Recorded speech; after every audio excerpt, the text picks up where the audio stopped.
konsisten menerapkan konsep 3G yaitu gercep, geber, dan gaspol. Sandiaga Uno, Menteri Pariwisata dan Ekonomi Kreatif Indonesia, mampu membawa ekonomi kreatif ke peringkat 3 besar dunia setelah Amerika dan Korea.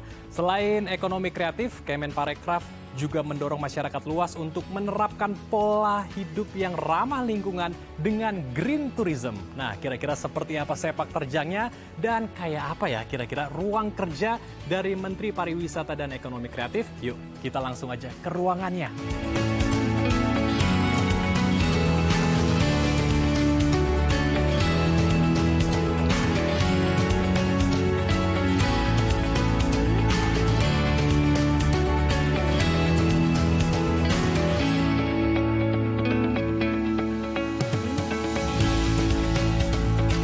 Sebelum berbincang dengan Menteri Pariwisata dan Ekonomi Kreatif Sandiaga Uno, saya diarahkan untuk menunggu di ruang tamu. Sambil menunggu di ruangan ini, saya menyempatkan diri untuk melihat berbagai karya pelaku ekonomi kreatif dari berbagai daerah di Indonesia. Belum sampai 5 menit, Sandiaga Uno pun datang, menyapa dan langsung menyambut saya dengan pantun. Halo Pak Sandi, sehat. Sehat, Pak gimana? Sandi sehat? Alhamdulillah. Sehat. 3 kali sehat kalau 3 gitu. kali sehat, luar biasa. Senang banget. Dan ada pantun buat Andrew di awal nih. Terima kasih Pak Sandi. Apa tuh pantunnya? Pergi ke pasar mencari merpati. Cakep. Tak terasa pulangnya sudah dini hari. Cakep. Mari bersama wujudkan pariwisata berbasis sustainability Cakep. sebagai kontribusi nyata membangun negeri. Wah, cakep. Terima kasih Pak Sandi telah menyempatkan waktu bersama kami di Halo Indonesia ya. Kita ngebahas tentang seputar pariwisata dan ekonomi kreatif. Terima Kita kasih Andrew. Boleh? sambil melihat-lihat ini ada banyak Ini banget. produk-produk ekonomi kreatif dari Wow. beberapa daerah di Nusantara, dan tentunya ini yang kita unggulkan karena ekonomi kreatif ini berbasis inovasi, berbasis juga kreativitas, dan alhamdulillah kita mendapatkan potensi ekonomi kreatif dan pariwisata itu sangat luas di Indonesia. Oke, luar biasa sekali. Nah, saya ingin memulainya dari konsep Pak Sandi yang keren banget, 3G, gercep, geber, gaspol. Ini luar biasa sekali ya, 3G dari Pak Sandi bisa memulihkan sektor pariwisata kita dan ekonomi kreatif setelah pandemi COVID-19 sangat luar biasa. Bahkan ekonomi kreatif kita Pak Sandi menempati 3 besar dunia ya, luar biasa sekali. Dan devisa pariwisata kita juga sudah mencapai 160-an triliun rupiah. Luar biasa sekali Pak Sandi.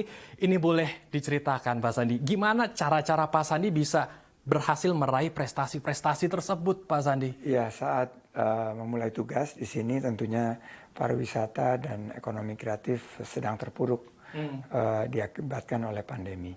Tapi kita tugas untuk memulihkan ekonomi.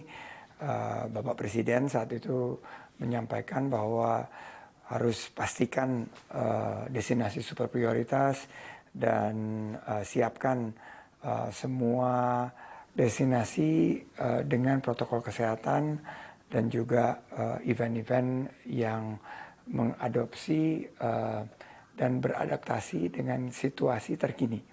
Jadi kami terapkan itu 3G. 3G. G pertama adalah gercep, gerak cepat. G kedua adalah geber, gerak bersama, dan G ketiga adalah gaspol.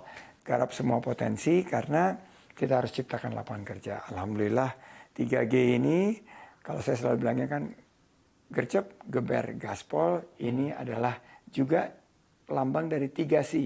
Oke. C pertama adalah inovasi, C kedua adalah adaptasi, dan C yang ketiga adalah kolaborasi. Dan ini juga lambang kreatif. Nah, kami juga melakukan sebuah perubahan paradigma dari quantity tourism ke quality tourism. Jadi selama ini kita hanya menghitung angka jumlah wisatawan, tapi tidak melihat dampak daripada devisa, lama mereka tinggal, dan juga belanja kepada ekonomi lokal.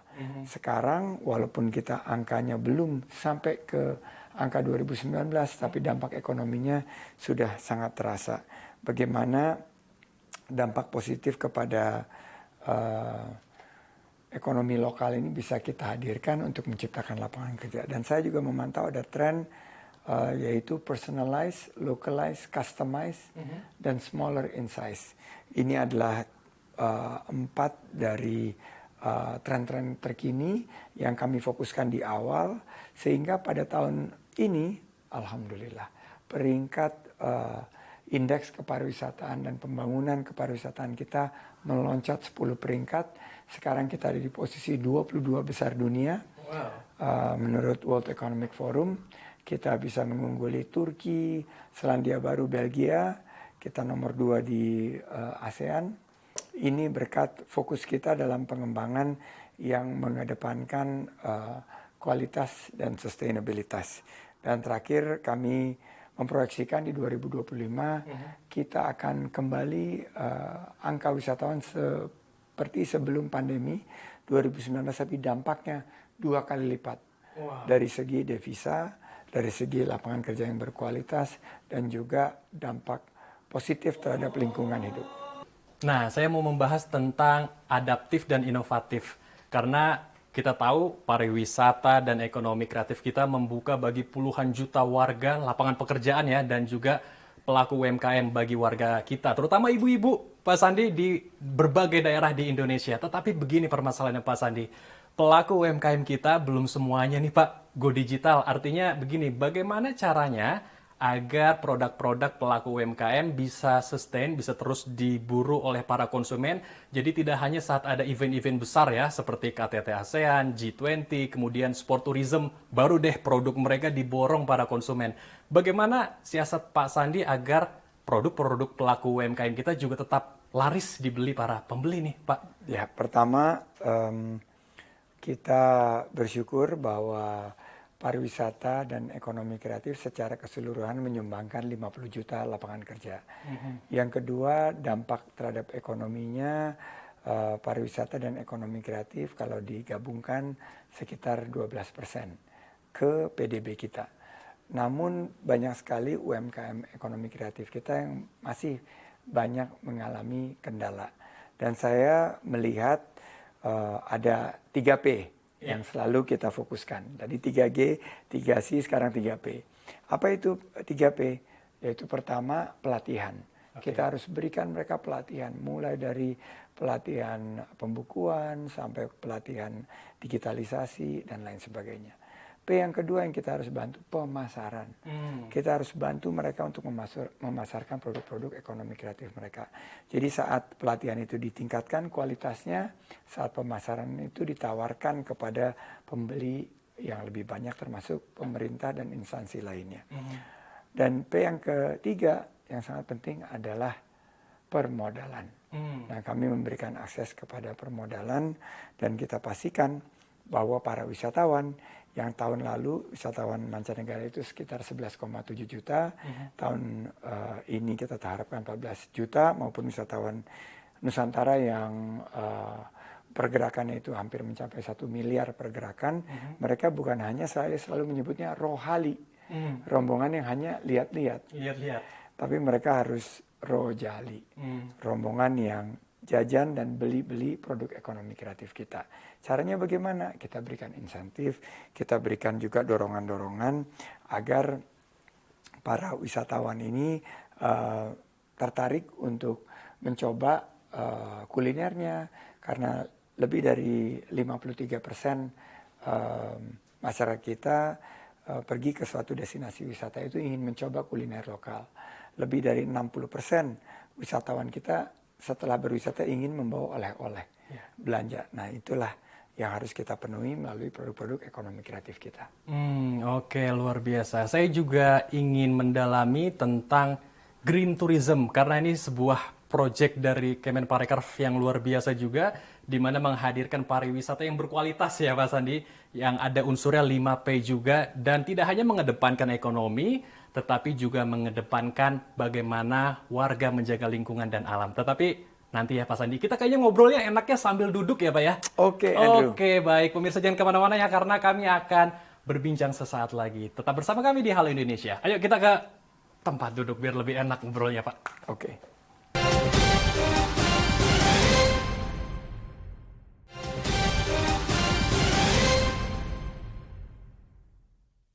Terima kasih pemirsa, Anda masih bersama kami di Halo Indonesia. Masih bersama dengan Menteri Pariwisata dan Ekonomi Kreatif, Sandiaga Uno.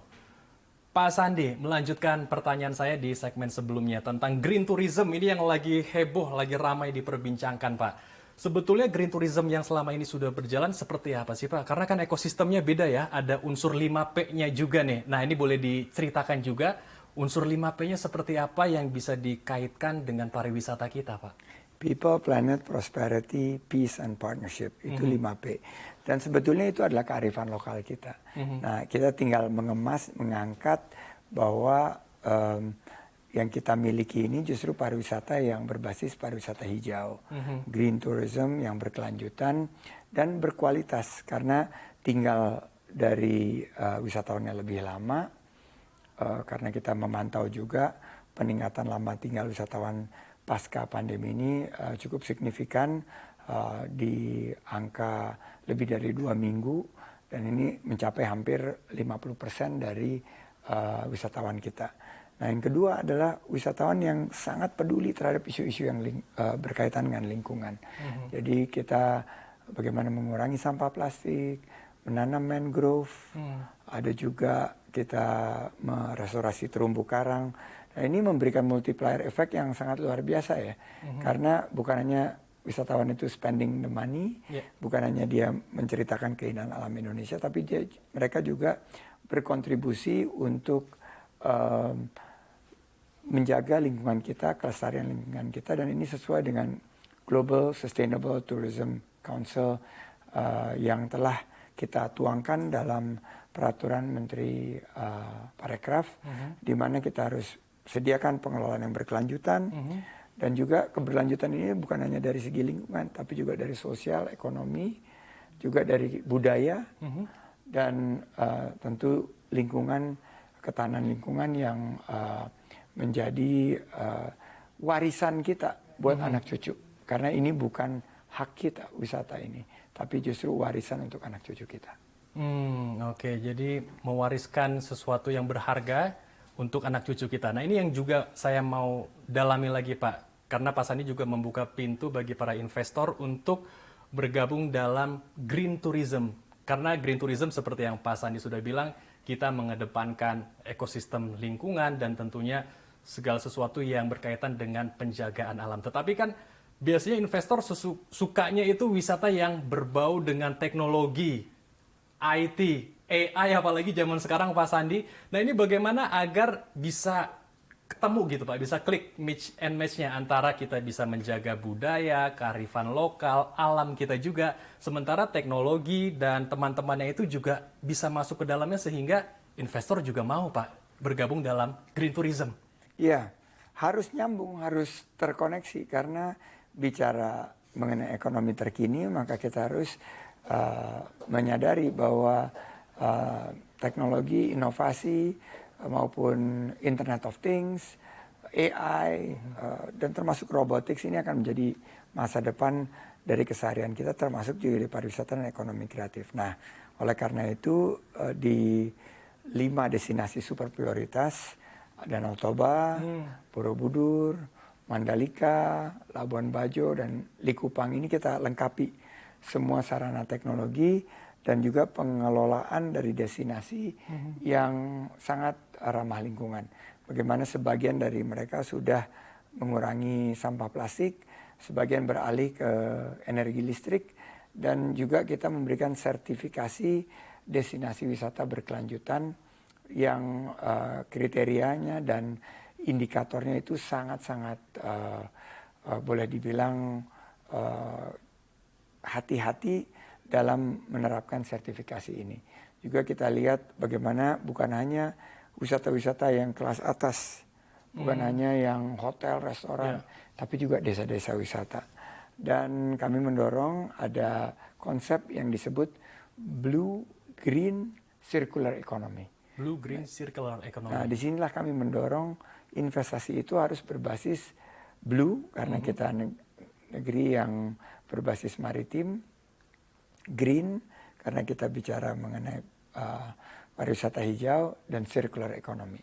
Ini yang harus kita lakukan dalam sebuah ekonomi yang sangat ramah lingkungan karena semua sumber dayanya bisa kita daur ulang. Nah, jadi perangkat energi ramah lingkungan harus dimiliki setiap investasi.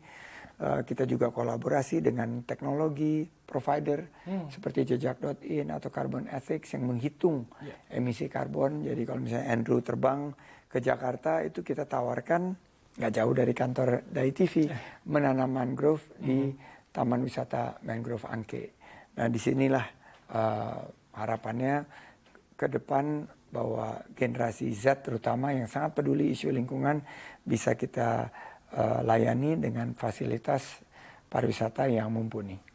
Baik, tapi kan untuk merealisasikan green tourism ini supaya masif butuh adanya kerjasama ya. Konektivitas itu juga perlu agar semua pemangku jabatan juga bisa mengetahui dan bisa juga ikut serta dalam program green tourism ini. Ini sudah ada strategi juga kah dari Kemenparekraf, Pak, agar pariwisata kita juga betul-betul berdampak positif ya bagi alam dan lingkungan kita? Ya, konektivitas itu misalnya dari segi efisiensi energi dan air. Ini kita kerjasama dengan hotel, restoran, dan kafe. Bagaimana mereka mengurangi penggunaan air, mereka juga mengurangi food loss dan food waste. Karena buffet itu kan ternyata banyak yang terbuang makanannya. Dan itu menyumbangkan juga kepada karbon emisi atau carbon emission. Nah, kita harus juga siapkan perangkat energi ramah lingkungan dan efisiensi penggunaan air bersih di bukan hanya hotel tapi restoran, kafe.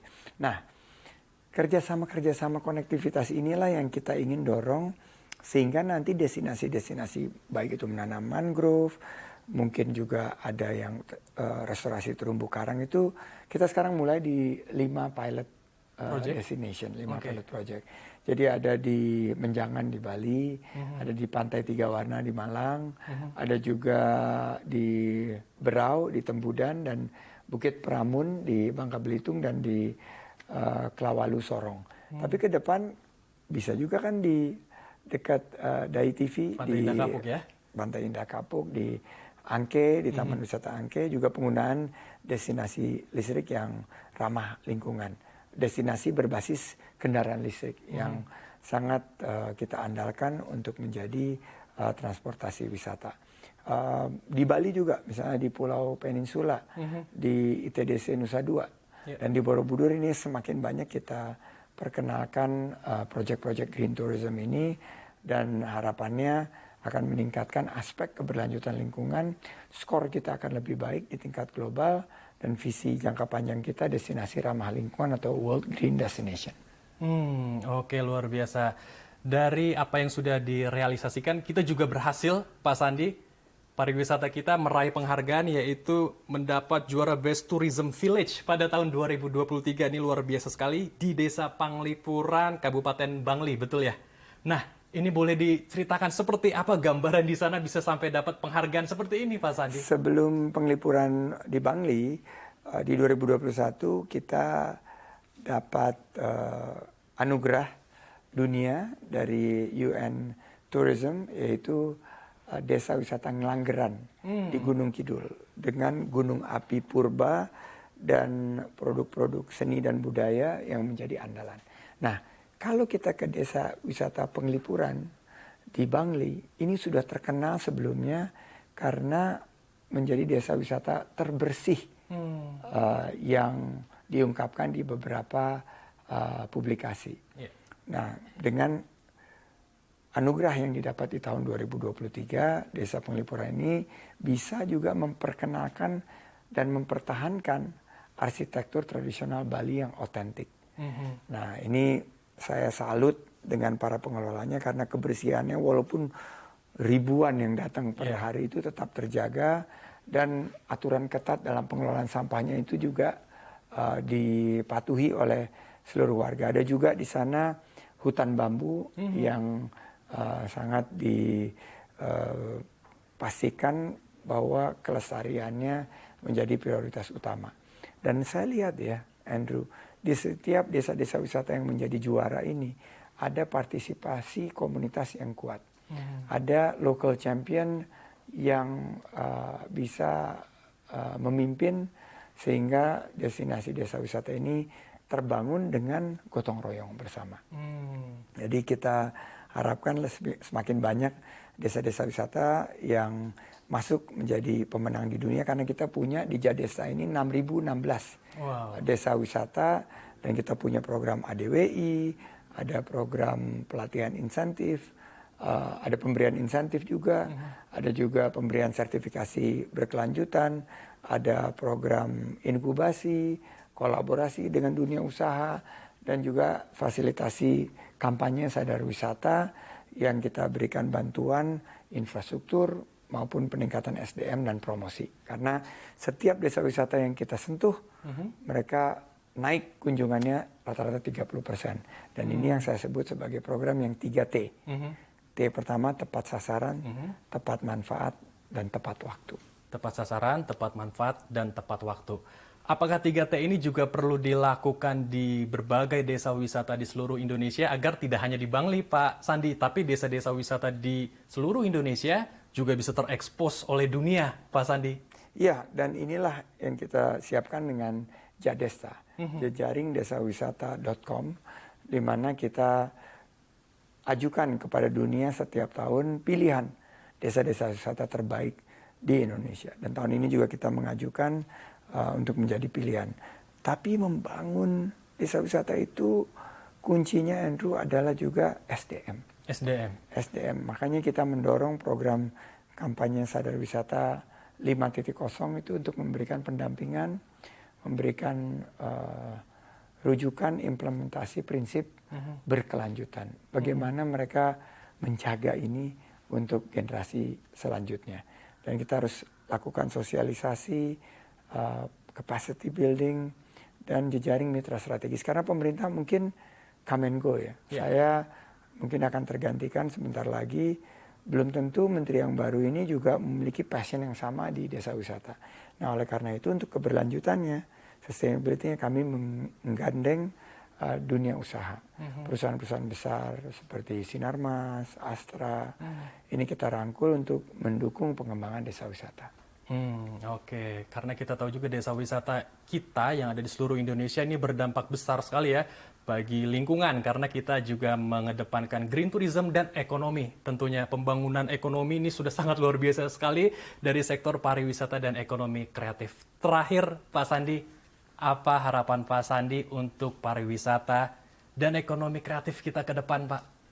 Ya, pertama tentunya saya bersyukur bahwa di bawah pemerintahan Pak Jokowi di jilid kedua, Kabinet Indonesia Maju ini bisa mengorkestrasi kepulihan pariwisata secara keseluruhan, dan kita telah bangkit dari pandemi menuju pemulihan ekonomi. Yang kedua, lapangan kerja yang telah diciptakan sudah mencapai angka 50 juta. Dampak ekonominya dirasakan. Tapi apakah pariwisata ini bisa menjadi harapan dari generasi muda ke depan? Ekonomi kreatif bisa menjadi ladang usaha bagi mereka. Ini yang nanti harus dipastikan oleh pemerintahan selanjutnya, bahwa pariwisata dan ekonomi kreatif menjadi lokomotif utama pembangunan ekonomi bangsa. Bahwa kita menciptakan lapangan kerja yang berkualitas, bukan hanya banyak tapi juga berkualitas. Dan daya saing global Indonesia terus meningkat. Kita bermimpi di suatu saat bahwa indeks pembangunan pariwisata kita bisa tembus 20 besar. Amin. Di tahun depan, dan mungkin di atas tahun 2030 kita bisa masuk ke 10 besar, karena alam dan budaya kita ini sangat kaya dan beragam. Itu dia ya, alam dan budaya kita sangat kaya, maka dari itu kita sebagai warga Indonesia juga kalau mau berwisata di Indonesia dulu aja deh, karena ini luar biasa indah alam kita, kearifan lokal, budaya, apalagi ya Pak Sandi ya. Oke, terima kasih Pak Sandi telah bergabung bersama kami di Halo Indonesia. Assalamualaikum, terima kasih Pak Sandi. Waalaikumsalam, terima kasih. Sukses di ITV. Terima kasih Pak Sandi. Baik pemirsa, Anda juga jangan kemana-mana karena kami masih memiliki berbagai informasi menarik dan inspiratif lainnya. Tetap bersama kami di Halo Indonesia.